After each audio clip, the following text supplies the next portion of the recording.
Assalamualaikum teman-teman. Natikotul Karimah dan Filosofia kelas 2A dari mahasiswa Universitas Mataram, Fakultas Keguruan dan Ilmu Pendidikan, Program Studi PG PAUD. Pada kesempatan kali ini, kami akan menjelaskan materi terkait konsep dasar keseimbangan dalam gerak motorik pada mata kuliah pengembangan fisik motorik. Langsung saja kita masuk pada pembahasan isi materi. Sebelum masuk pada inti pembahasan, sudah tahukah teman-teman apa itu perkembangan dan apa itu motorik? Perkembangan adalah bertambahnya kemampuan skill dalam struktur dan fungsi tubuh yang lebih kompleks dalam pola yang teratur dan dapat diramalkan sebagai hasil dari proses pematangan. Artinya, organ-organ tubuh semakin dapat dikendalikan sesuai dengan kemauan dan berfungsi sesuai dengan fungsinya masing-masing. Perkembangan ini akan teraktualisasi dalam bentuk gerakan-gerakan tubuh, baik yang bersifat sangat sederhana maupun yang sangat kompleks. Motorik diartikan sebagai peristiwa yang meliputi keseluruhan proses-proses pengendalian dan pengaturan fungsi-fungsi organ tubuh. Jadi, dapat kita artikan bahwa perkembangan motorik adalah perkembangan dari unsur kematangan pengendalian gerak tubuh dan otak sebagai pusat gerak. Saat bayi baru lahir, otak bayi belum cukup untuk mengendalikan gerakan tangan dan jari. Perkembangan ini akan berkembang seiring berjalannya waktu dan usia bayi. Jadi, seorang anak seperti bayi yang baru lahir tidak langsung berjalan. Perlu adanya stimulasi dan rangsangan dari luar yang dapat menunjang perkembangan atau support system, dan keinginan dari si anak untuk terus belajar. Perkembangan anak juga terjadi karena adanya kematangan fisik dan sistem saraf pada anak. Nah, sekarang apa sih jenis-jenis gerak atau motorik? Gerak atau motorik dibagi menjadi dua, yaitu motorik kasar dan motorik halus. Saya akan membahas atau menjelaskan terkait motorik kasar terlebih dahulu, karena merupakan perkembangan yang lebih dahulu pada anak. Motorik kasar atau disebut gross movement merupakan gerakan-gerakan yang menggunakan otot-otot besar dan dilakukan oleh sebagian besar tubuh anak. Oleh karena itu, membutuhkan tenaga yang kuat. Motorik kasar pada anak atau kematangan perkembangannya sesuai dengan usianya. Contohnya, merangkak, duduk, berjalan, berlarian, melompat, dan sebagainya. Sebagai contoh, bayi pertama kali akan belajar untuk mulai mengangkat kepala, selanjutnya membalikkan badan, merangkak, duduk, berjalan, dan berlari-larian. Motorik halus atau disebut finger coordination merupakan kebalikan dari motorik kasar. Motorik halus adalah gerakan-gerakan yang menggunakan otot-otot kecil dan memerlukan konsentrasi antara mata dan tangan. Mencakup kemampuan dan kelenturan menggunakan jari dan alat untuk mengeksplorasi dalam berbagai bentuk. Motorik halus dibagi menjadi 4 keterampilan. Pertama, self-help skill, seperti anak belajar mengikat sepatu, mengancing baju, menyisir rambut, menyikat gigi, dan lain sebagainya. Kedua, social help skill, seperti salim kepada yang lebih tua, berjabat tangan, dan berbagi makanan. Ketiga, play skill, seperti anak bermain puzzle, bermain congklak, bermain balok, dan lain sebagainya. Keempat, school skill, seperti anak belajar untuk melatih menulis, menggambar, mewarnai, dan lain-lain. Motorik halus membutuhkan stimulus sehingga anak dapat menggunakan berbagai objek dengan baik dan benar. Keterampilan koordinasi motorik kasar dibagi ke dalam 3 kelompok, yaitu keterampilan lokomotor, keterampilan non-lokomotor, dan keterampilan manipulatif. Keterampilan lokomotor adalah aktivitas gerakan dengan cara memindahkan tubuh dari satu tempat ke tempat lain. Beberapa gerakan yang termasuk pada gerakan lokomotor adalah melangkah, berjalan, berlari, melompat, meloncat, dan lain sebagainya. Keterampilan non-lokomotor. Keterampilan non-lokomotor adalah aktivitas atau tindakan dengan tidak memindahkan tubuh dari satu tempat ke tempat lain. Contoh gerak non-lokomotor adalah gerakan-gerakan memutar tubuh atau bagian-bagian tubuh. Contohnya seperti memutar kepala, memutar lengan, memutar pinggang, memutar kedua lutut, memutar pergelangan kaki, dan pergelangan tangan. Keterampilan manipulatif. Keterampilan manipulatif adalah aktivitas yang dilakukan tubuh dengan bantuan alat. Contohnya, gerak manipulatif adalah menggunting, menulis, meronceh, memotong, dan menendang bola. Nah, di sini juga saya akan menjelaskan materi mengenai unsur-unsur keterampilan pada motorik kasar. Pada dasarnya, keterampilan motorik kasar orang berbeda-beda tergantung pada banyaknya gerakan yang dikuasainya. Memperhatikan pendapat di atas dapat disimpulkan bahwa keterampilan motorik kasar unsur-unsurnya identik dengan unsur yang dikembangkan dalam kebugaran jasmani pada umumnya.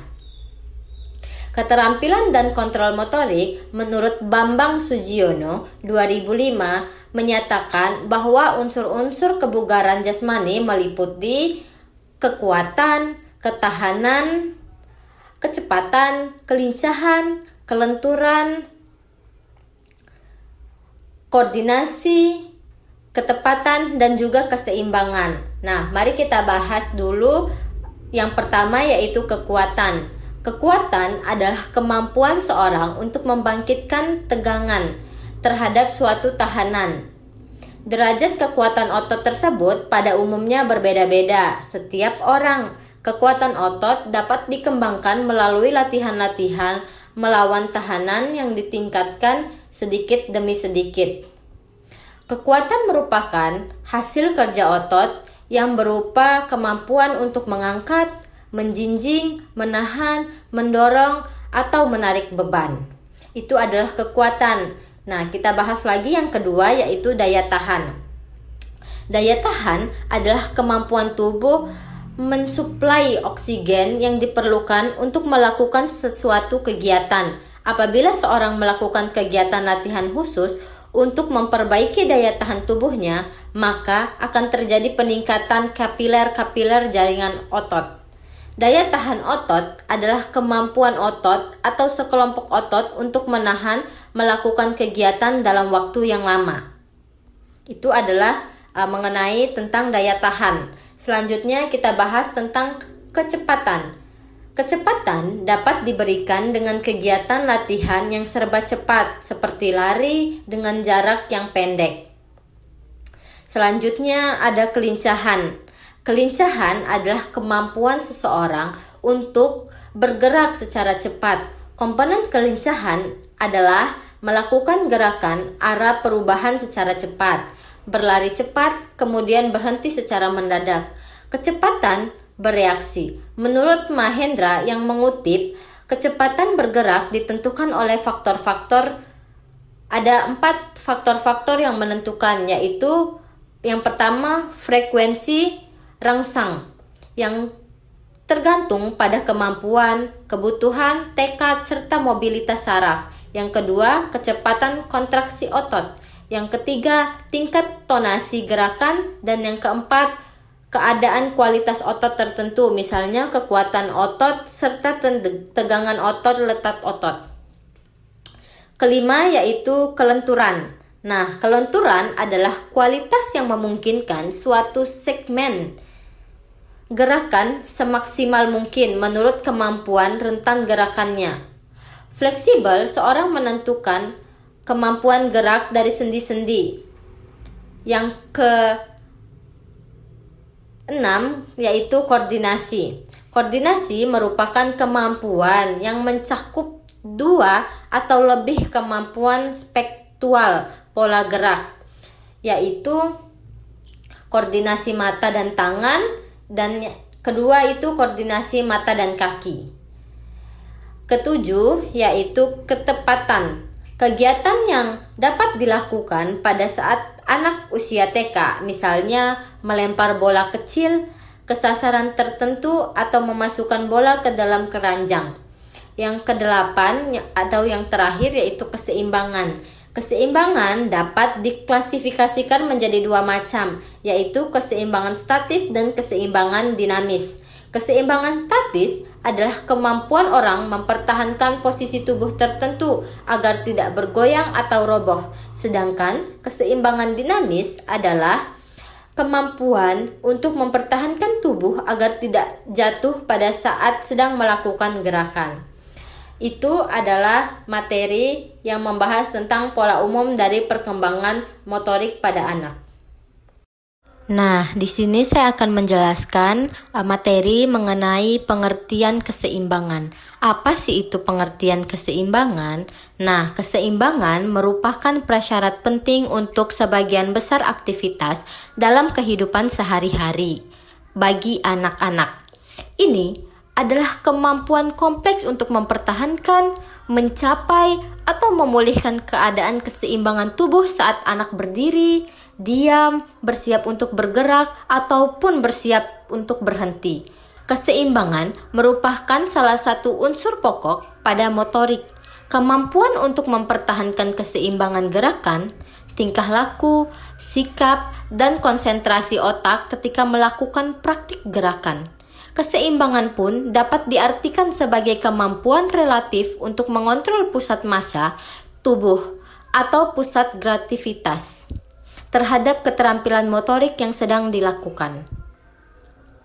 Apa aja ya jenis-jenis keseimbangan yang ada pada gerak motorik? Nah, keseimbangan dibagi menjadi dua jenis menurut Mamum dan Saputra, yaitu keseimbangan statis dan keseimbangan dinamis.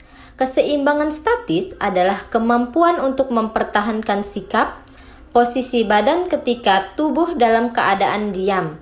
Keseimbangan dinamis merupakan suatu kemampuan untuk mempertahankan sikap dan posisi badan ketika tubuh dalam keadaan bergerak. Keseimbangan ada dua macam, yaitu keseimbangan statis dan keseimbangan dinamis. Keseimbangan statik adalah kemampuan mempertahankan posisi tubuh untuk tidak bergoyah atau roboh. Keseimbangan dinamik adalah kemampuan mempertahankan tubuh agar tidak jatuh pada saat melakukan gerakan. Artinya, keseimbangan statis adalah keseimbangan tubuh dalam keadaan diam, sedangkan keseimbangan dinamik adalah keseimbangan tubuh dalam posisi bergerak. Apa aja ya masalah yang ada dalam perkembangan motorik?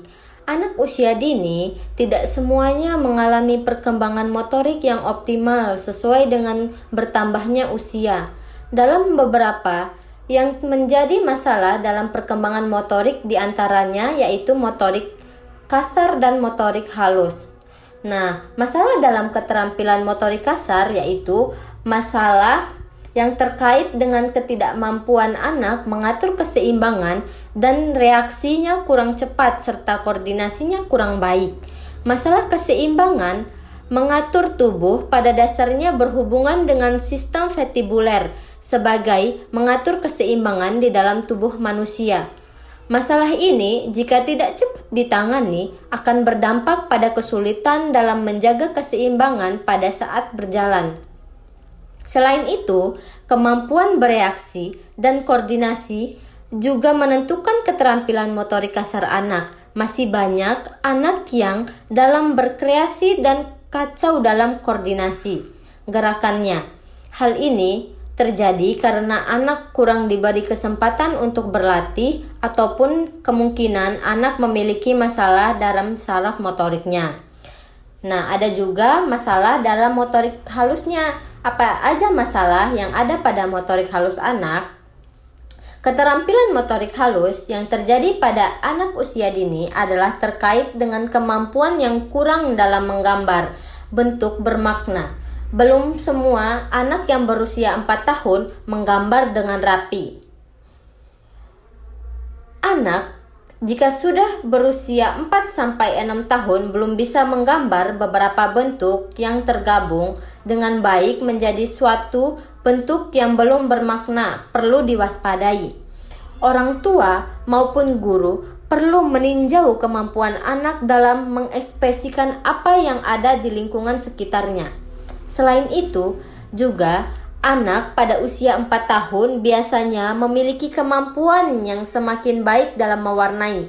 Jika pada saat usia menjelang masuk sekolah dasar, kemampuan anak mewarnai belum baik, seperti coretan warna selalu keluar dari bidang gambar, ada kemungkinan anak memiliki masalah dalam koordinasi mata dan tangannya. Materi selanjutnya yaitu stimulasi keseimbangan motorik anak.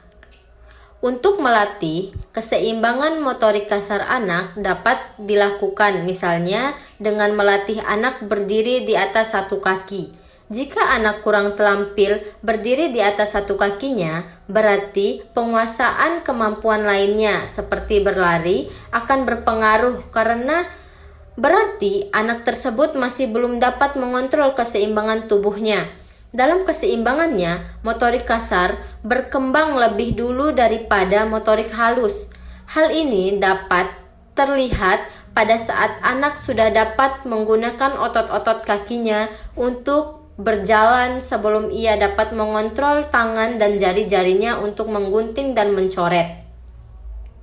Nah, contoh stimulasi yang dapat diberikan untuk keseimbangan motorik anak yaitu sebagai contoh bermain bola. Bermain bola adalah bentuk kegiatan fisik yang sangat bermanfaat dalam melatih berbagai jenis gerakan motorik anak seperti melempar, menangkap, mengendalikan, menendang, memukul, dan memantulkan bola.